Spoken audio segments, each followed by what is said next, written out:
Hey, my fabulous fans. I'm so happy to see you here on your journey and you want to learn more about Alzheimer's and dementia caregiving. The fact that you're here tells me a lot. It means to me that you care enough to spend some time learning more about the disease process, how you can do a better job, how you can help your person with dementia. And therefore, when you help them, you're also taking the burden off of yourself. Today, I want to talk about something that might be a little difficult. Caregiver stages of grief. And there's a lot of grief that goes along with dementia. And it happens on both sides, right? It's not just the person with dementia. It's also the caregiver is also experiencing grief. But they experience grief differently and in different ways. So the person with dementia is having their own grief and their own problems. And the caregiver is experiencing grief and their own problems. This is a really sensitive, tough subject. And it's hard sometimes for caregivers to even justify some of these maybe not so nice thoughts that we're having. But I want you to know that it's perfectly normal and you're not alone. That is the most important thing, I think, for caregivers to realize, because you do often feel very alone. And that's scary and it's sad. So you're a person with dementia, they feel very alone, and you feel very alone. So first, I want to welcome anybody who's new to the channel, who's just discovering answers about Alzheimer's. We don't just talk about Alzheimer's here. We talk about all different types of dementia, all different things that are going on throughout your journey. And I would highly recommend that you go back even to some of my older videos and watch as many videos as you can, because the more education you have, the more your confidence is going to build and the easier days you're going to have. And that's the whole reason I do what I do. I want you to have better days. I want you to have more better days than crappy days. And that's why I'm here. I'm here for you. So take advantage of it, please. I want you to watch. I want you to comment. I want you to give me a thumbs up. Subscribe to the channel, please. The more subscribers we have, YouTube will actually push these videos out to other people in need. So by subscribing and by typing in a comment, even if it's just hi, doesn't have to be long. You could even just put a period in there and hit send. The more comments, the more engagement that we have, the more YouTube loves that, and they'll start sharing it. And this is a movement. We've got to spread the word, and you can help me do that. So I'm counting on you to subscribe. I'm counting on you to put a comment in there, right? Just say hello or ask me a question. I try to answer as many as I possibly can. I used to say that I answer all the comments. I can't make those promises anymore, but I do my best. So welcome if you're new. We're so glad you're here. We want you to be part of the family, and we have a great family. The people in this community they're just amazing, and you guys blow me away every day. And I really appreciate all of your comments and, thanking me for changing your life. And that's why I'm here. So thanks for sharing your successes with me, because it tells me that what I'm doing is working for you. So at the end, I'm going to tell you a little bit about my course, because I only have 2 courses coming up and they're already filling up. They're filling up fast. I scheduled them yesterday and they're filling up fast. But anyway, if you haven't been to my website yet, please go to answersabout.alz.org. I have a fabulous free download there. Actually, I have many, but the most popular is the different types of dementia, the lifespan expectancies, the signs and symptoms, because most people are diagnosed with more than one type of dementia, and you may really want to have this resource at your fingertips. So you can get that at answersabout.alz.org. So today I want to talk about some of the problems with grief with caregivers from the caregiver side, right? From the caregiver's perspective. Because, there's a big difference between when someone passes away, that kind of grief, and the grief of dealing with someone who is sick with this brain disease for weeks, months, years, maybe even decades. That's a really, really long time. So the first one is denial. And I think, that goes with somebody who's passed away, and it also goes along with dementia. But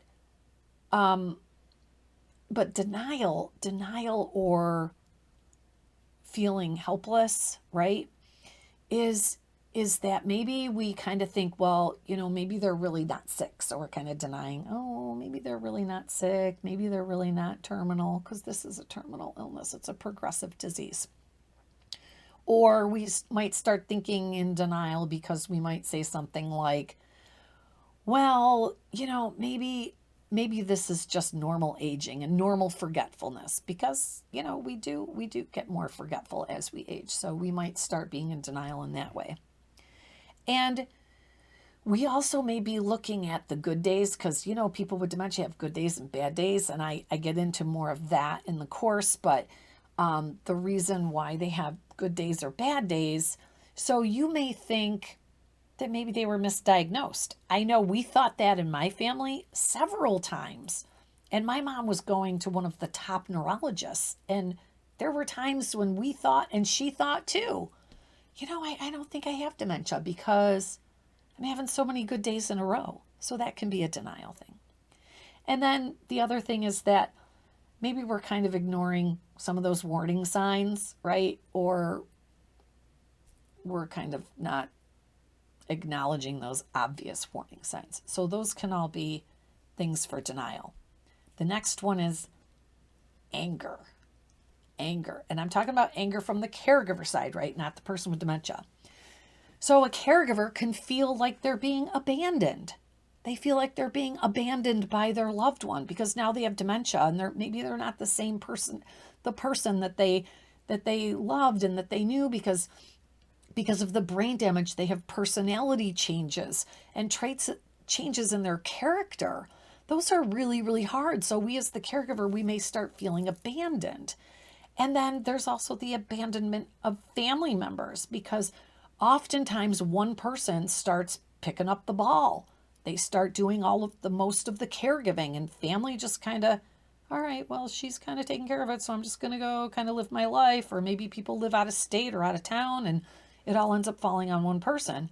And we as that caregiver, we may feel abandoned by our family. Like, where the hell did everybody go? How come I have to do all of this? It's hard. It's hard. And we get angry, and we should. So we may have resentment. We may get resentful of being that caregiver, and it's all on us. And we're losing all of our life too, right? We can't go out and do things that we once enjoyed. We can't go see friends for coffee because we're afraid to leave our loved one by themselves because they may not be safe. We can't do the things that we once enjoyed. We don't have any free time. We can't offer our self-care. So we resent the loss of our own lifestyle. Or maybe we're neglecting our own family and our own children because we're so busy taking care of mom or dad. And then there's always feelings of frustration, right? Because maybe there's a lack of community resources where you live. Maybe you live out in the rural areas and there are no resources. Like, you can't, even if you wanted to, you couldn't hire home care because you're out. Nobody services those areas. So you could have anger because of all of those reasons. There's and you're okay. You should feel angry. It's okay to feel angry. It's okay to feel angry. The next one I want to talk about, this is probably a really big one, is guilt. So maybe you feel guilty because your loved one is in a community and you feel like you should be visiting them more often, but you don't want to because they get angry, or you don't like seeing them declining and it hurts your feelings and you leave upset, right? Who wouldn't not want to visit? So maybe you feel guilty because you don't visit as often as you feel like you should. Maybe you feel like you're not doing the caregiving right. And if you don't have skills, how can you do it right? This is a big, confusing job. This is brain damage. By the way, if you take my course, you won't have those problems anymore. The help is out there.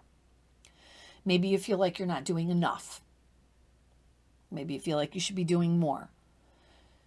Maybe you feel guilty because you lose your patience with your person with dementia. And who wouldn't, right? They're having behaviors. You don't know how to handle it. You don't know what's coming. You don't know what's going on. You can't help them when they're upset. They don't understand. You're trying to prove a point and they don't listen. And so you get into arguments. I can teach you how to reduce those arguments and almost completely avoid them. I can show you. Maybe you feel guilty if you go out and you leave them alone, or you need a break. Maybe you feel guilty for going out for coffee with your girlfriends, or even going to the grocery store. Maybe you feel guilty because you either want to place them in a facility or you did place them in a facility. Maybe you feel guilty for that. Maybe, and this one, people tell me this a lot, and it's hard to hear, but it's the truth, and we need to talk about it. Sometimes we feel guilty because we wish it was over. We wish our loved one would pass away. And in most cases, it's not because you don't love your loved one, but it's because you're sick of seeing them suffer and they're not the person they used to be. And you want your life back. And it's okay to want your life back. So oftentimes we do wish that they would pass away, and we feel guilty for feeling those feelings. And we might regret that our past relationship wasn't what we had hoped it was before the diagnosis. And we almost feel like we can't make up for the past time. And we kind of wish that we had done better in the relationship up till now.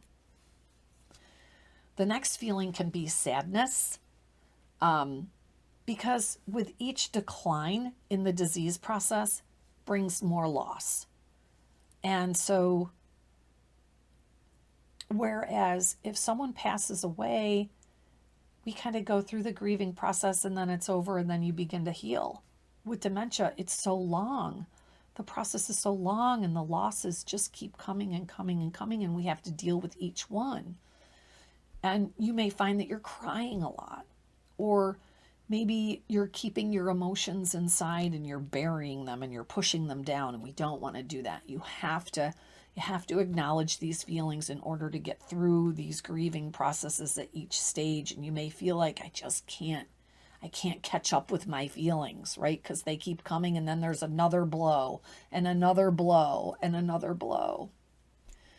So then we also might be sad because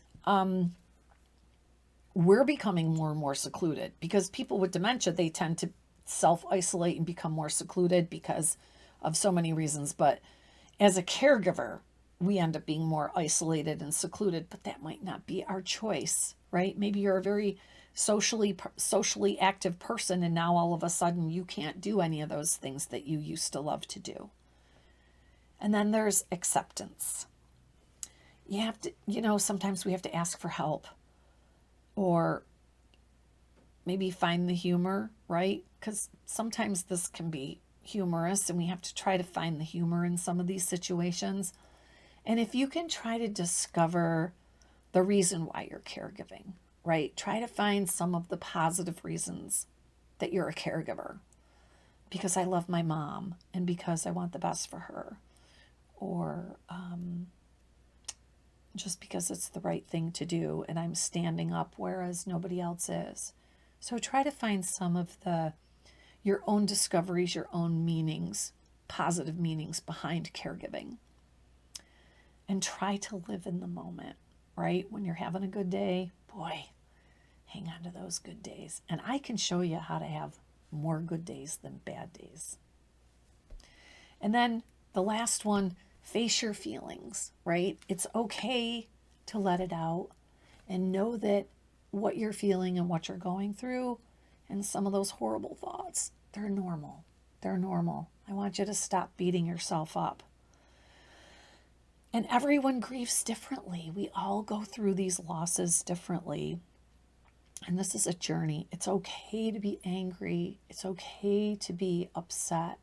It's okay to have these horrible feelings, and stop comparing yourself to others, right? Because a lot of you are in these groups like Facebook groups and things like that, and we often tend to compare our journey with others, and it's not fair.